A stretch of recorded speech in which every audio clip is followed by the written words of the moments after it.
we discussed a lot that there are bottlenecks which are related to regulation. So some governments ban ICOs and even cryptocurrencies, and some governments allow companies to accept cryptocurrencies on their balance sheet, and so they make the cryptocurrencies official money.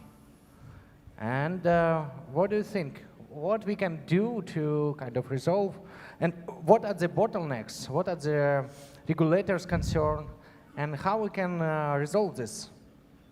Who wants to start? I'll have a go. Yes, please. So, my name is Nick Dreddo. I run the Australian Digital Commerce Association. So we're the industry body in Australia that represents blockchain companies. And probably about 3 years ago, you should hear your voice. It should go through bureaucrats and... how's that? Is it better? It's like bullets into heads. Is that better? Can you hear me now? So there's a fundamental paradox that's sitting at the heart of our blockchain revolution. Blockchain as a technology is this incredibly powerful trust engine. And yet, unfortunately, a lot of that innovation is in the hands of people who can't be trusted. And that's a real problem that the industry itself needs to find a solution for. I came across this for the first time about 3 years ago when I started to get into the whole space. And I was at a conference in Australia, and as a blockchain innovator who was a little bit frustrated at the fact that the regulators weren't listening to him. And he said on stage, "Get out of my way. We're just going to ignore you. We're going to go around you." And there were regulators in the room, and I thought to myself, this is not a good plan. So the key issue is, how do we work with regulators to help them become aware of the potential of this technology? And how do we help them understand that the policy goals that they are trying to achieve can actually be delivered in a better way than using their current models? And the approach we took in Australia, and I know a number of other countries have done that too, has been to look at self-regulatory standards. So we actually said, look, you know what, the regulators are moving too slow. They're always going to move slow. It's the nature of a regulator. So let's create a self-regulatory standard first. And we did that in the anti-money laundering space for crypto. And by going out there with a self-regulatory standard, we were actually able to win a lot of trust from the regulators. And now, and I think most of you might be aware, Australia is one of the few countries in the world that has now got formal regulation from an AML perspective for crypto.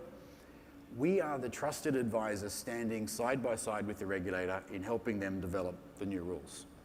And that's the place you want to be. Okay? So, and I'll finish with this point. I think there's two places industry needs to aim. One is working with the regulators to set minimum standards, but also working as a community to go above that and define best practice standards and strive for those. And that's, if we can do that right, we will actually accelerate the implementation of blockchain.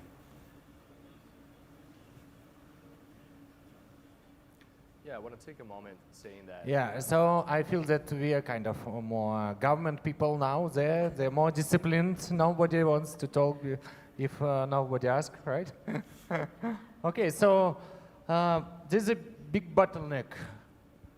Regulators and governments fear that there will be many unhappy people who bought something in expected profit, but they lose money, right? What are we gonna do with this? Actually, I would like to speak. Can someone show the slides that I prepared? Okay, let's put Cecilia's slides. Yeah, and make mics louder a bit. Can you fast forward it? The second. Okay. Thank you. Yeah. So I represent Crypto Valley Association. I drafted the Crypto Valley Code of Conduct. There's a general code of conduct, and there's a code of conduct for decentralized ecosystems. And what we've done is we've gone to a risk-based approach. We identified 5 different risk and compliance areas. So AML CTF, which is what you have addressed, that's very much on the agenda. Then consumer protection. So when you have many contributors or investors who may have a different expectation of the project, yeah, we recommend that there are certain disclosures that are made not only within the terms and conditions, but also in the web interface and the white paper. Then to your question about the balance sheet, we've also called for truthful books and records, that the actual profit loss or balance sheet, if there are any disclosures to the community, that they're truthful, that they're not manipulated, they're not fraudulent, yeah, and that they're actually audited as well. We're calling for that. We're also calling for proper business conduct, that they behave themselves within the ecosystem, that they also don't slander other projects, because I noticed that within the social media channels, there's a lot of back and forth, malicious language, or, and then also insider trading, which I think the pump and dump, that's something that Valentine, when I first met you, you mentioned as a big compliance area. So those are at least just 5 of the areas. We have another working group that's dealing with security, and we've been in dialogue with FINMA since October of last year.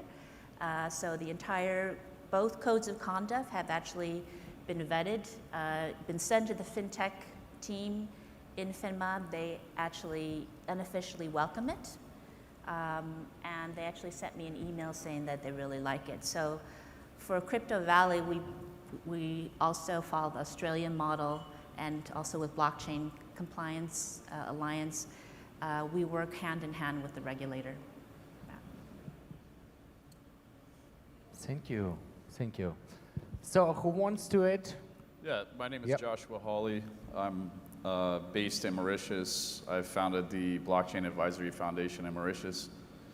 And we look at it from a multi-view standpoint. One is from the technology perspective, where blockchains in relationship to QC in particular, and analyzing the efficiency of the blockchain relative to hacks, et cetera, and then applying those to fintech networks and fintech ecosystems. Then from the other side, we look at ICO and fintech regulation in general, and we've analyzed, as an American citizen originally, I'm an expat now, I'm a resident of Mauritius, but as an American citizen, I go back to the United States a lot for much of the reference. And we look at what Delaware is doing with their blockchain initiative.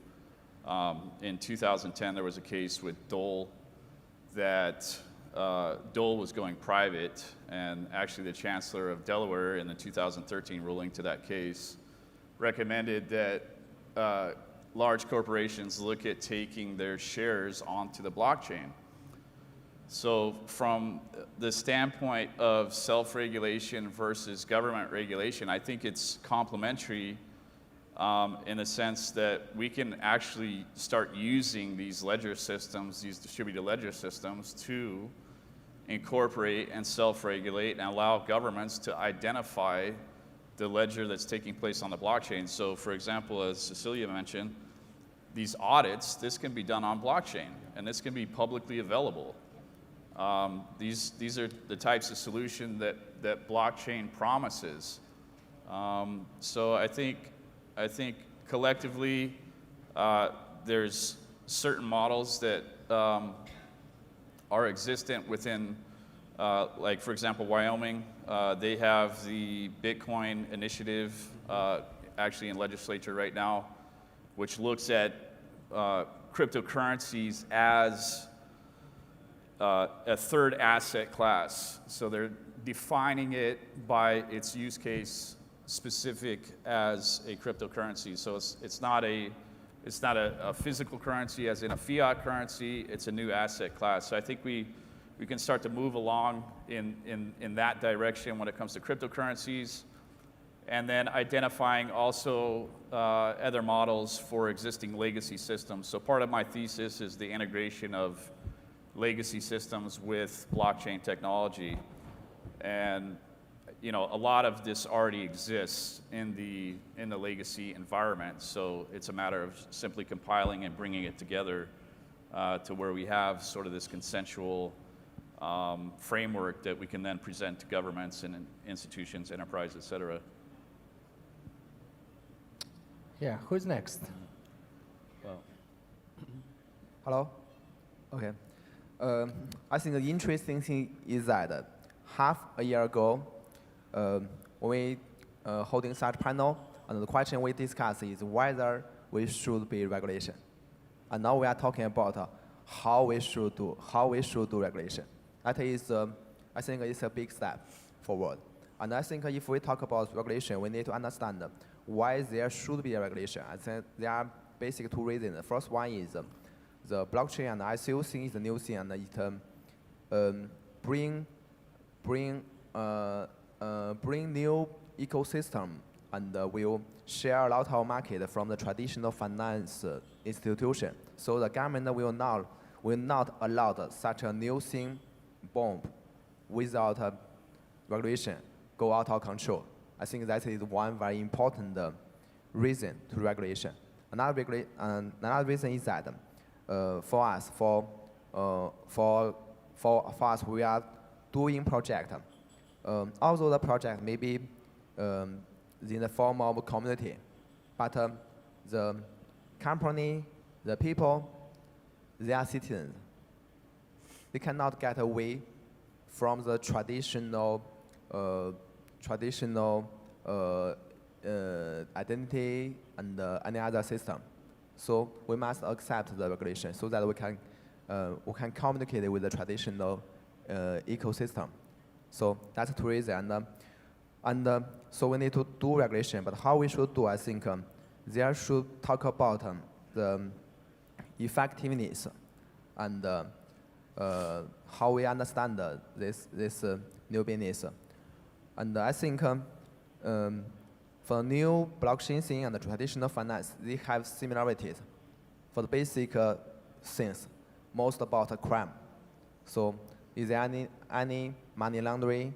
Is there any cheating, such things? I think this is the first thing the government should regulate to make sure people will not do a lot of mistake things in this area. But for the detail, how to deal with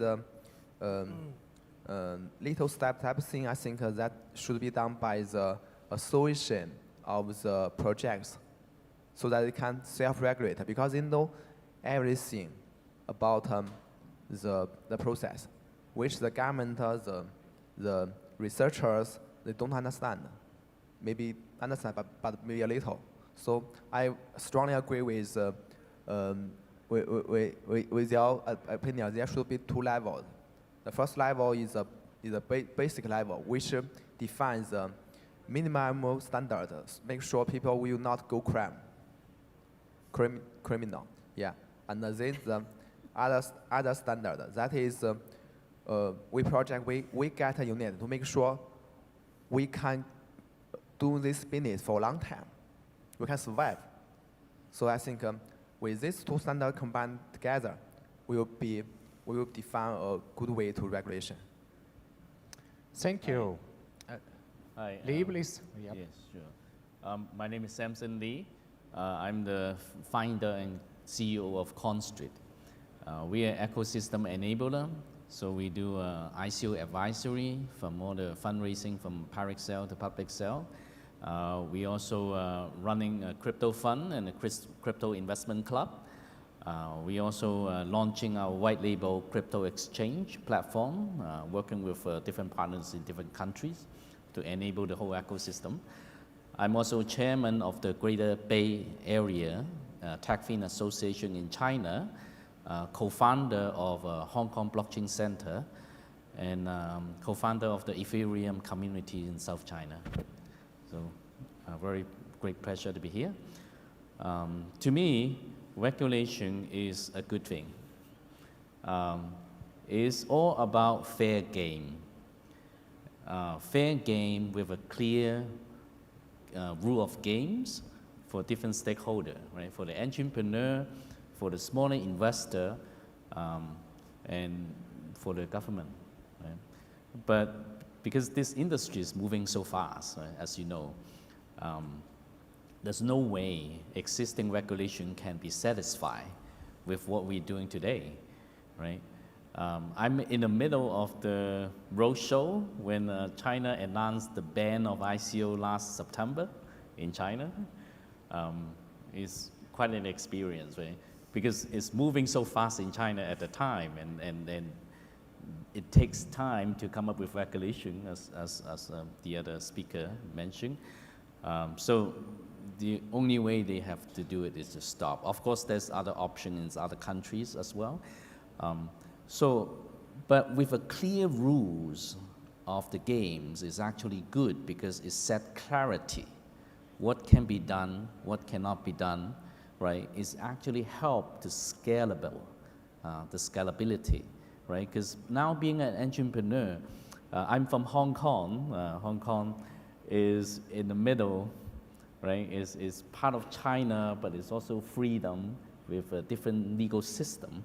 So legally, we are legally allowed to do ICO, right? But because of China banned ICO, so we are very cautious. But because of lacking of very clear regulation, so people often ask, can we do this? Can we do that? There's no clear guideline, right? So it will be good to have a better guideline so the entrepreneur can actually develop the business plan according to the regulation in a fully compliant way. Right? And on the other hand, it is very good because, again, back to the fair game, right? Because the entrepreneur, they make the company, in the ICO, they issue the tokens, and a lot of the smaller investors, they are actually at the mercy of the company when they buy a token.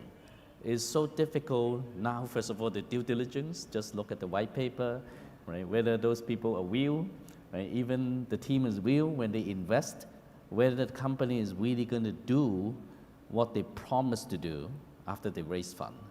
Right? There's no regulation, there's no control. So there are some kind of regulation needs there to protect the smaller investor. But of course, it takes time to make the regulation. So I think from now until a clear regulation, it is very important as well for the industry to have some best practice of self-governance, right? So that we want to make sure the industry wouldn't have any major problem, right? Before the real optimal regulation comes. Great, thank you. So to sum up, the bottleneck, which is acceptance of crypto by legal entities, companies, retail and corporate, can be resolved if we kind of mobilize those who benefit from it and to ask governments to do so. And also, if we solve regulatory concerns such as AML and taxation, this could help as well. And in order to do so, perhaps we need a kind of coalition of exchanges which can make transparent accounts for taxation and AML, and perhaps enforce some self-regulatory rules which will prevent massive kind of discouragement of contributors who didn't know what they bought. Yeah. If I could say, I think that's stage one of the plan. So all of this work that we've seen around the world to create codes of conduct and self-regulatory standards, I think that's really important. But actually, it's only stage one because blockchain technology itself is the perfect instrument to improve the regulatory process, right? So it's not about getting acceptance from regulators to be able to operate sort of to the side of the current model. It's actually to convince them that the current model can be changed and replaced with a blockchain-based instrument where you have auditability, where you have transparency, where you have governance rules that are built into a blockchain. And so we need to start to move to the situation where our actual applications are using blockchain technology to support those sort of regulatory goals. And that is going to mean that, you know, conventional industry will start to respond. Conventional markets will start to respond. And that's when we're going to change the world. I completely agree with that, and you know, and I think that the situation is actually complicated, just like a Facebook relationship. And when I say that is because, you know, we all think that blockchain, this panacea technology, will fix everything, right? But currently we're at the very early beginning, at the very early stages, right? So we know that blockchain will bring transparency, will bring that kind of level of sophistication, will allow us to kind of regulate in different ways, right? But right now, we don't have that, unfortunately. We're still working towards creating the technology, right? I go through 350 plus white papers every month, and sometimes I feel like there are people that are really trying to build YouTube when it was 1992, when you had a dial-up, you know, with that little sound, the 56K kind of thing. So there's a lot of aspirations, a lot of dreams, but I do think that regulation is important. Even more so, I do think that self-regulation is important. I think Valentin was actually alluding to it, and some of our panelists, in the fact that we don't want the SEC, CFTC, FINRA, IRS, and the guys to come down on hard and crush down with the iron fist, right? We know the ICO is a great model to create new capital markets. We know that blockchain is going to be a breakthrough technology, it already is. So self-regulation is important because we want to show these regulators that we are capable to run an industry in a proper way until we're going to have some proper regulations in place. But the point is, and I think Cecilia also alluded to it, is that don't do this in silos, right? Let's not huddle up in one room and do it ourselves. Let's have the regulators, the governments, entities, institutions be part of that conversations. Initiate a conversations, right? When you have communications, you have dialogue, you kind of start building things, right? So to me, the point of having that self-regulatory framework, you know, with some sort of like input from regulators, governors, to me, that's the most critical things that we can do in the short term right now. I have a couple. Thank you. Okay. I just So- want to reply to Yeah. that. On the Swiss level, FINMA has come back to me, and this is an unofficial comment that I'm now communicating. They have told us, we would like to see you set up an SRO, crypto only, in Crypto Valley Zug. They're fully supportive of our initiative. They're 100% behind us, and there are ongoing discussions now with the executive committee or the board of directors of the CVA about whether they're going to do that, how are they going to fund that, and the process of getting that through, because it's a 6-month-long process, and there's a lot of work to be done. I have another comment just about the benefits of self-regulation, because it does take 2 or 3 years to actually introduce legislation. One of the things that I'm seeing is a lot of volatility in the market because we have tail risks, right? Either in hacks of certain Japanese cryptocurrency exchanges or certain enforcements.